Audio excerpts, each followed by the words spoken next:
Ya, proses kan ada 3 atlet yang diajukan PSSI.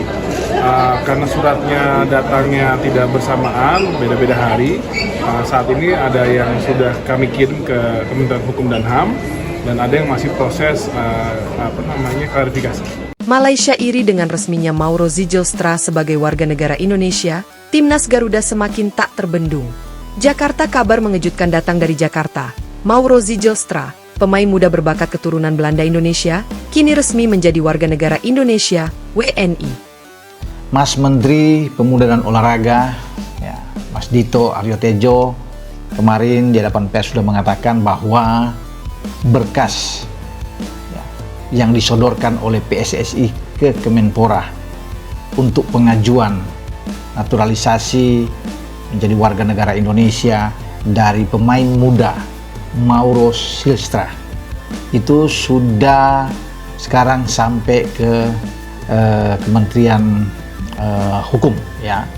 Keputusan ini diumumkan langsung oleh Ketua Umum PSSI, Erick Thohir, dalam konferensi pers yang digelar di Gedung Kemenpora. Tak butuh waktu lama, kabar ini langsung menjadi pusat perhatian media nasional maupun internasional, termasuk media dan penggemar sepak bola di negara tetangga, Malaysia. Kecemburuan Malaysia terhadap perkembangan pesat timnas Indonesia memang bukan hal baru. Namun kali ini, dengan resminya Zijlstra bergabung ke skuad Merah Putih, suasana di kalangan media dan netizen Malaysia benar-benar memanas. Banyak pihak dari negeri jiran secara terang-terangan mengungkapkan kekhawatiran mereka terhadap kekuatan baru Indonesia yang terus berkembang pesat. Naturalisasi berkualitas, bukan sekadar jumlah. Mauro Zijlstra bukan pemain sembarangan. Ia adalah gelandang berusia 21 tahun yang bermain untuk tim muda di kompetisi Eredivisie Belanda dan sempat dilirik oleh beberapa klub Eropa. Meski lahir dan besar di Belanda, darah Indonesia mengalir dari garis ibunya yang berasal dari Jawa Timur. Selama beberapa tahun terakhir, Mauro menunjukkan minat yang kuat untuk memperkuat timnas Indonesia. PSSI, melalui program scouting internasional, akhirnya berhasil membujuk Zijlstra untuk bergabung. Dalam perjalanannya, Zijlstra bahkan sudah sempat mengikuti training camp bersama timnas U23 di beberapa ajang internasional.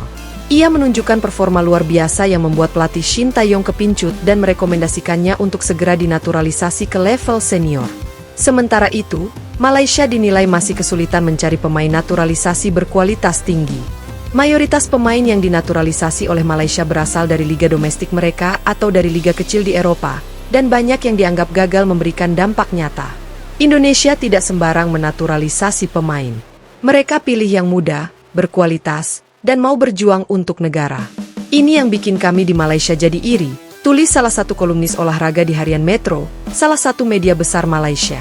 Shin Tae-yong siap pasangkan Zijlstra dengan Jai Itzes dan Ivar Jenner. Dengan resminya Zijlstra sebagai WNI, timnas Indonesia kini punya lini tengah impian yang begitu solid. Ia diproyeksikan akan mengisi peran gelandang serang atau box-to-box di formasi Shin Tae-yong. Kombinasi Zijlstra, Jai Itzes, dan Ivar Jenner diyakini bisa menjadi trio lini tengah paling menakutkan di Asia Tenggara, bahkan di tingkat Asia. Pelatih Shin Tae-yong sendiri mengaku sangat puas dengan progres naturalisasi Mauro Zijlstra. Ia menilai pemain muda itu punya mentalitas Eropa namun semangat juang khas pemain Asia. Saya lihat dia seperti motor permainan. Kerja keras, cerdas, dan cepat. Zijlstra akan jadi tulang punggung timnas di masa depan, ujar Shin Tae-yong kepada wartawan. Media Malaysia, Indonesia sudah selevel Jepang dan Korea Selatan. Reaksi dari media dan pengamat sepak bola Malaysia tak kalah menarik. Mereka mulai membandingkan perkembangan Indonesia dengan negara-negara elit Asia seperti Jepang dan Korea Selatan. Beberapa media bahkan menyebut bahwa dalam 2 hingga 3 tahun ke depan, Indonesia bisa menjadi kekuatan baru Asia, bukan hanya ASEAN. Lihat saja deretan pemain mereka. Jai Itzes bermain di Serie A, Shane Patinama di Eropa, kini Mauro Zijlstra resmi jadi WNI.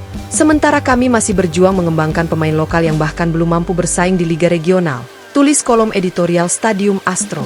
Komentar-komentar pedas juga muncul dari netizen Malaysia. Sebagian mengkritik Federasi Sepak Bola Malaysia, FAM, yang dianggap lamban dan tidak visioner, sementara yang lain terang-terangan memuji langkah cepat dan strategis Erick Thohir dalam membangun timnas Garuda. PSSI, fokus kami adalah kekuatan tim, bukan bikin negara lain cemburu. Menanggapi reaksi dari Malaysia, Ketua Umum PSSI Erick Thohir menegaskan bahwa fokus federasi saat ini adalah mempersiapkan timnas sebaik mungkin untuk round 4 kualifikasi Piala Dunia 2026. Ia menyatakan bahwa naturalisasi Mauro Zijlstra merupakan bagian dari proyek jangka panjang untuk meningkatkan kualitas sepak bola Indonesia secara menyeluruh. Kami tidak pernah punya niat membuat negara lain iri atau merasa terancam. Fokus kami adalah membangun tim yang solid dan siap bersaing di level tertinggi. Mauro Zijlstra adalah bagian dari masa depan itu, tegas Erick. Penutup, timnas Indonesia melesat, Malaysia tertinggal. Dengan resminya Mauro Zijlstra sebagai WNI, Indonesia selangkah lebih dekat untuk memiliki skuad impian. Ditambah dengan pelatih visioner seperti Shin Tae-yong, dukungan penuh dari PSSI, serta pemain-pemain muda potensial lainnya, timnas Indonesia tampak semakin siap menantang raksasa Asia dan mencetak sejarah. Sementara itu, Malaysia tampaknya harus bekerja ekstra keras untuk mengejar ketertinggalan. Kecemburuan yang mereka rasakan mungkin bisa menjadi pemicu untuk berbenah. Namun yang pasti, Indonesia sudah jauh melesat, dan Garuda sedang terbang tinggi menuju mimpi besar, tampil di Piala Dunia.